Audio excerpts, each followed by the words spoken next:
I won a $50 million jackpot and shared this news with my husband. He demanded all the money to start a business, but I refused due to his bad habits and wasteful spending. In anger, he burned all my winnings, with his mother involved in the scheme. I laughed at both of them because, in reality, the money they burned was... My name is Lila Anderson, and I'm 33 years old. I live in Dallas, Texas, where I work as a teacher. It's not a glamorous job, but I've always loved it. Helping kids learn and grow brings me a kind of joy that money can't buy, or so I thought. When I met Mike in high school, I thought he was the love of my life. We were inseparable, laughing, dreaming, planning our future together. He was charming and ambitious, always talking about how he'd make something big out of his life. After graduation, he got a job at a private firm, and I started teaching. Everything seemed perfect. We got married when we were 28, ready to take on the world as a team. But as time went on, cracks began to show. Mike started hanging out with a different crowd, guys who partied hard and had little interest in real responsibilities. Soon, his habits changed. What started as the occasional drink after work became heavy drinking every night. The late-night outings turned into missed mornings at the office. Eventually, Mike quit his job altogether, saying he needed a break to figure things out. I tried to support him, hoping he'd bounce back, but the break turned into months, and then years. I became the sole breadwinner, working long hours to keep us afloat. We had bills to pay, groceries to buy, and dreams we had to put on hold. Even though I loved him, I couldn't ignore the fact that I was carrying the weight of our life alone. Still, I held on to hope. Maybe he just needed time to find his footing again. Then, one day, everything changed. I remember it like it was yesterday. I was sitting on the couch, flipping through the mail after a long day at work, when I saw it, a letter from the State Lottery Commission. My heart raced as I opened it, and there it was, proof that I had won the $50 million jackpot. I couldn't believe it. I checked the numbers over and over again to make sure it wasn't a mistake. It was real. I had actually won. For the first time in years, I felt a sense of hope and excitement. This money wasn't just a ticket out of financial stress. It was a chance to build the life Mike and I had always dreamed of. I imagined us buying a beautiful house, traveling the world, and maybe even starting a family. I thought this was the miracle we needed to turn things around. When I told Mike the news, his reaction wasn't what I expected. At first, he seemed thrilled, hugging me and talking about how lucky we were. But then his tone changed. Instead of celebrating with me, he started talking about plans for a business, his business. "Lila, this is it," he said. "This is my chance to do something big. With the money, I can finally start my own company." I hesitated. I knew Mike. His big plans rarely turned into anything productive. He had a history of starting things and abandoning them halfway. I wanted to believe in him, but the thought of handing over that kind of money made my stomach churn. "Mike," I said carefully, "I think we need to be smart about this. We should focus on building a solid foundation first, a home, some savings for the future. Then we can talk about other things." His face darkened. "You don't trust me," he said, his voice low. "You've never believed in me." "That's not true," I replied. "I've always supported you. But this is a lot of money, and we can't afford to make any rash decisions." He stormed out of the room, slamming the door behind him. I sat there, stunned. I had expected some resistance, but not this. Over the next few days, Mike became distant. He barely spoke to me, and when he did, it was cold and sharp. To make matters worse, his mother, Evelyn, started calling me. Evelyn had never liked me. She thought I was too independent, too focused on my career. She always wanted Mike to be with someone who would take care of him, the way she thought a wife should. When she heard about the lottery, she was relentless. "Lila, you're being selfish," she said during one of her calls. "Mike is your husband. If he wants to start a business, you should support him. That's what marriage is about." I tried to explain my concerns, but she cut me off. "You don't understand what it's like to sacrifice for someone you love," she snapped. "If you did, you wouldn't think twice about helping him." Her words stung, but I held my ground. I wasn't about to hand over millions of dollars to a man who had already shown he couldn't handle responsibility. especially not with Evelyn egging him on. Things escalated quickly after that. Mike's anger grew, and Evelyn's meddling only made things worse. It felt like they were teaming up against me, trying to wear me down until I gave in. I was determined to hold my ground, but I couldn't shake the feeling that something was brewing, something I couldn't yet see. And then it happened, the night that would change everything. I wish I could say that things got better after that, but they didn't. In fact, they got worse, much worse. Mike's behavior became more erratic with each passing day. He stopped pretending to care about anything other than getting his hands on the lottery money. Every conversation we had turned into an argument about it. Evelyn, of course, was always in his corner, whispering poison into his ear and calling me names behind my back. It was like they had formed a team, and their sole mission was to break me down. One night, Mike came home reeking of alcohol, his eyes bloodshot and wild. I was in the kitchen, trying to focus on making dinner, when he slammed the door behind him so hard that the walls shook. "We need to talk," he said, his voice slurred but his tone angry. I set down the knife I was using and turned to face him. "What is it now, Mike?" I asked, my patience already worn thin. "You don't get it, do you?" He snapped. "This money could change everything for us. I could start my business and finally prove to everyone that I'm not a loser. But no, you want to keep it all for yourself." I took a deep breath, trying to stay calm. "Mike, I've told you before, it's not about keeping the money for myself. It's about using it wisely. You have to understand that." "No," he interrupted, slamming his fist on the table. "You're just selfish. You think you're better than me because you've been working and I haven't." His words hit me like a punch to the gut. I had spent years supporting him, carrying the weight of our life on my shoulders, and now he was calling me selfish? I couldn't hold back anymore. "You want to talk about selfish?" I shot back. "You've done nothing but drink and waste time for years while I've been the one keeping this family afloat. And now, when we finally have a chance to build a better future, all you care about is yourself." Mike didn't say anything. He just stood there, glaring at me, his fists clenched at his sides. After a long, tense silence, he turned and stormed out of the house. I thought he was going to the bar again, but I couldn't have been more wrong. The next day, I came home from work to find the house eerily quiet. Mike was sitting in the living room, staring at the coffee table with a strange look on his face. I noticed a faint smell of smoke in the air, but I didn't think much of it at first. "What's going on?" I asked cautiously. He didn't answer. He just smirked and leaned back in his chair. "You're going to thank me for this one day," he said cryptically. I frowned, confused. "What are you talking about?" Then he stood up, walked over to the fireplace, and gestured toward it. That's when I saw it, a pile of ashes still smoldering in the grate. My heart sank as realization hit me like a freight train. "No," I whispered, my voice trembling. "Tell me you didn't." He laughed, a hollow, bitter sound. "Oh, I did. That precious lottery ticket you care so much about? It's gone. Burned it myself." I couldn't breathe. It felt like the ground had been ripped out from under me. "Why?" I managed to choke out.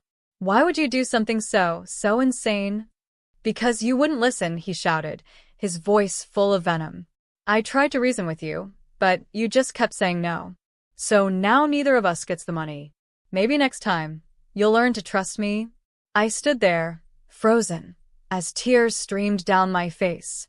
How could he do this? How could the man I loved, the man I had built my life with, destroy everything we had for the sake of his own pride? As if that wasn't enough, Evelyn showed up later that evening. She waltzed into the house like she owned the place, a smug smile on her face. "You did the right thing, Mike," she said, completely ignoring me. "That money was going to ruin your marriage anyway.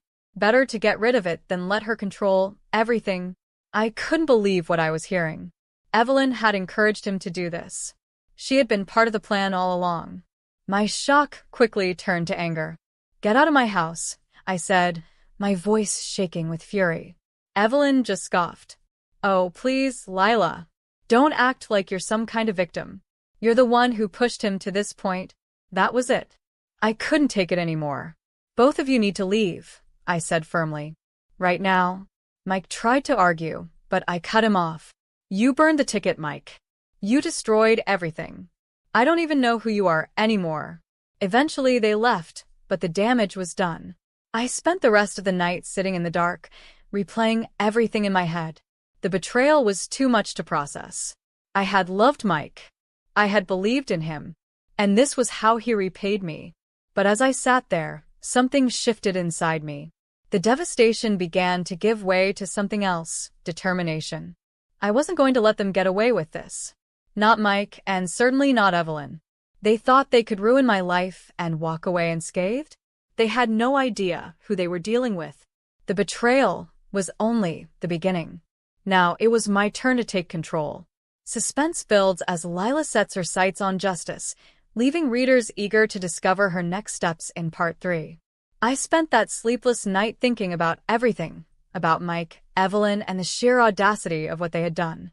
I had worked so hard to keep our life together, to support him when he faltered, and this was how they repaid me. It wasn't just about the money anymore. It was about the principle. They had crossed a line, and I wasn't going to let them get away with it. The next morning, I called my best friend, Claire. Claire was more than just a friend. She was a lawyer, sharp as a tack and fiercely loyal. She listened patiently as I poured my heart out, telling her every detail about the ticket, Mike's outburst, and Evelyn's involvement. When I finished, she didn't hesitate. Lila, she said firmly, you have every right to be angry, but now it's time to act. We're going to hold them accountable for what they've done. Claire wasted no time. We filed for divorce that very day, and she began gathering evidence for a lawsuit. Mike had burned the ticket, but we had proof of the win. A copy of the ticket's numbers, the notification from the Lottery Commission, and even photos I had taken with the ticket when I first got it.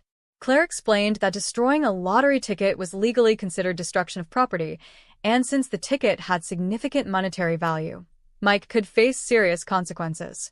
He doesn't just owe you an apology, Claire said. He owes you the full value of that ticket. And Evelyn? If we can prove she encouraged him, she's in this just as deep as he is. Hearing her say those words gave me a sense of hope. For the first time since this nightmare began, I felt like I had a chance to take back control of my life. The days that followed were a whirlwind of legal proceedings and difficult conversations.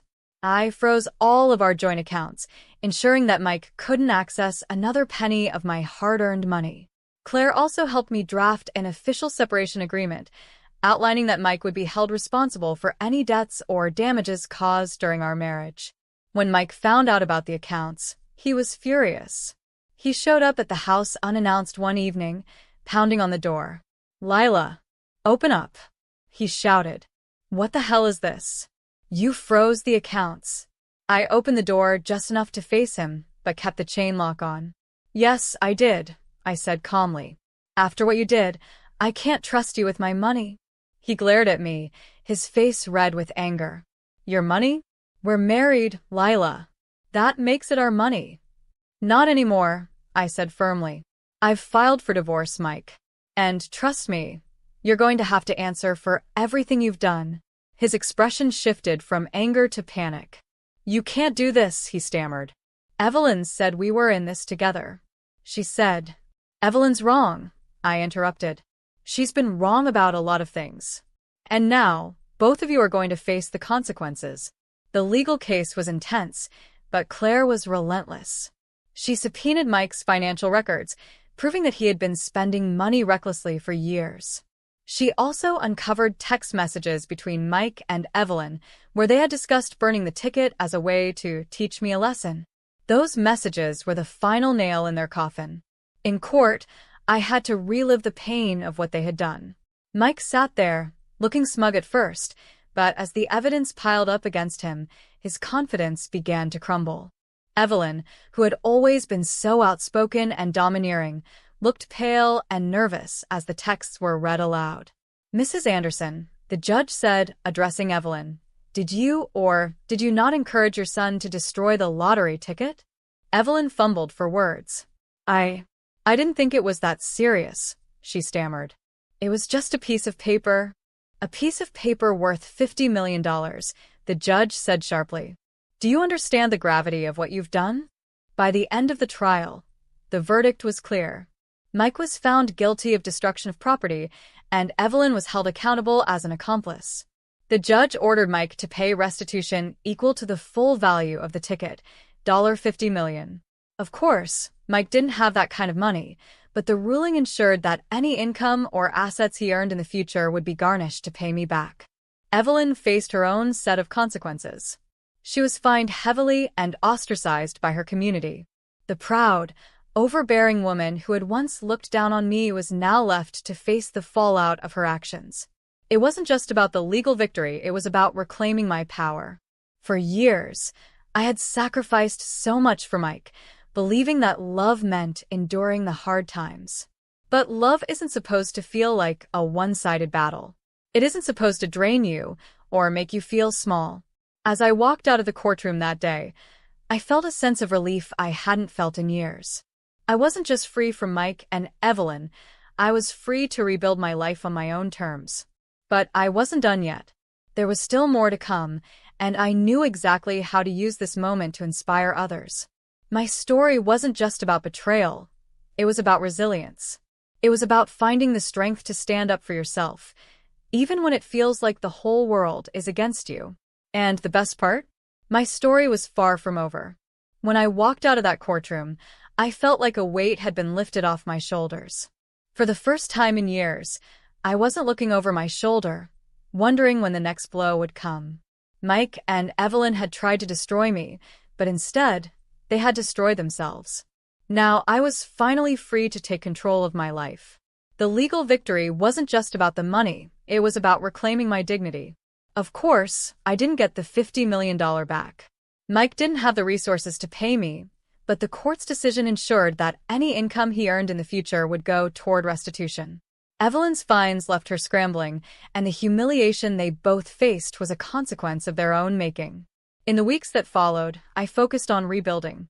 I sold the house Mike and I had shared, wanting nothing to do with the memories tied to it.